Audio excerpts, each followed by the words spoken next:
माझ्या गोठ्यामध्ये लाळ आली होती, लाळ. हा FMD आली होती. हा हा ती आता तुम्हाला रेडी दाखवली होती, तिला पहिली झाली. हा हा तिकडची. बर FMD आली. कधीची गोष्ट ही? आता जस्ट जानेवारीतली गोष्ट. बर हा. लाळ आल्यानंतर काय केलं मी, ह्यांना लाळ आल्या म्हटलं हा की मिल्क चार्जर डबल केलं. बर. आणि अॅनिमल हेल्थ चार्जर तिप्पट केलं. अरे बापरे. म्हणजे जिथं दोन अॅनिमल चार्जर तुम्ही किती देताय?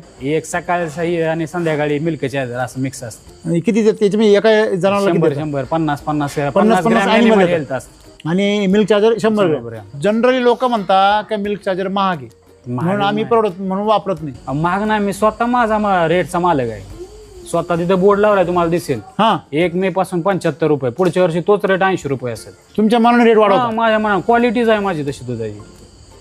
किती फॅट लागत असेल तुम्ही सरासरी? आता सध्या जरी चेक केलं तरी 9 पर्यंत फॅट असेल. बापरे, म्हणजे 9 फॅट म्हणजे तुमचं 9% फॅट. म्हणजे 1 लिटर मध्ये 90 ग्रॅम काय निघणार? अहो सर, 15 दिवसाला 1 किलो तूप निघतं एका लिटरला. 15 दिवसाला 1 किलो तूप निघणारच ना. आता आमच्या आईच आहे, तिला विचारा. तुम्ही तूप करता का? घरी काय काय बनवता? घरी नाही, तूप आणि दूध. बाकी सगळं दूध तुम्ही? मला विकायलाच पुरत ना, मला घरी खायला सुद्धा कधी कधी नसतं.